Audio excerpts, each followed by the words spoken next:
ಅಪ್ಪ ನಾನು ಇಲ್ಲಿಗೆ ಆಡಕ್ಕೆ ಹೋಗ್ಬೋದಾ ಅಂತ ಮೊಬೈಲ್ ನೋಡ್ತಾನೆ, ಸರಿ ಎಷ್ಟೊತ್ತಿಗೆ ವಾಪಸ್ ಬರ್ತೀಯಾ? ಕಣ್ಣಿಟ್ಟು ನೋಡಿ ಅವ್ರನ್ನ. Lot of parents and childrens communication happen without looking eye to eye. That is why I believe that ಆ 15 ನಿಮಿಷ ಫ್ಯಾಮಿಲಿ ಟೈಮ್ ಅನ್ನೋದು ನನ್ನ ಪ್ರಕಾರ ಫ್ಯಾಮಿಲಿನಲ್ಲಿ ಎಲ್ಲರೂ ಅಮ್ಮ ಅಪ್ಪ ಇಬ್ಬರು ಮಕ್ಕಳು ಇದ್ದರೆ ಇಬ್ಬರು ಮಕ್ಕಳನ್ನು ಕೂರಿಸ್ಬಿಟ್ಟು ಒಬ್ಬೊಬ್ಬರೇ ನೋಡಿಬಿಟ್ಟು ಟಾಕ್ ಟು ಈಚ್ ಅದರ್. ನಿಮ್ಮ ಡೇ ಹೆಂಗೋಯ್ತು, play some games together.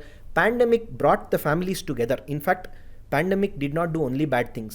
One very good thing which happened in pandemic, ನಮ್ಮನೆಯಲ್ಲೂ it had been ages.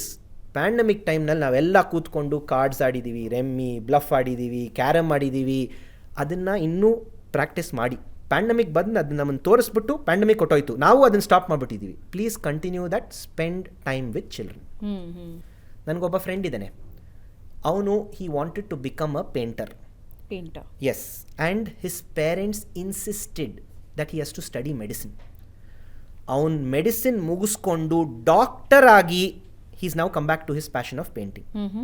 Today ಎಲ್ಲರೂ ಅವನಿಗೇನು ಹೇಳ್ತಾರೆ ಅಂದರೆ, ಯು ಆರ್ ವೆರಿ ಯುನೀಕ್ ಕಣೋ, ನೀನು ಡಾಕ್ಟರ್ ಆಗಿನೂ ನೀನು ಪೇಂಟಿಂಗ್ ಕೆಲಸ ಮಾಡ್ತಾ ಇದೆಯಾ, ಎಷ್ಟು ಚೆನ್ನಾಗಿ ಮಾಡ್ತಾ ಇದೆಯಾ, we are so happy you are following your passion. Is a full time painter ನಾವು. ಅವನು ಮುಂಚೆನೇ ಪೇಂಟಿಂಗಿಗೆ ಇಳಿದ್ಬಿಟ್ಟಿದ್ರೆ ತುಂಬ ಜನ ಹೇಳ್ತಾ ಇದ್ರು ಅಕಾಡೆಮಿಕ್ಸ್ ಹತ್ತಲಿಲ್ಲ, ಸ್ಕೂಲಿಂದ ರಿಜೆಕ್ಟ್ ಮಾಡಿದ್ರು, ಅದಕ್ಕೆ ಅವನು ಈ ಲೈನಿಗೆ ಇಳಿದಿದ್ದಾನೆ ಅಂತ. Don't be against education. Even if you want to follow your passion in the non-conventional streams,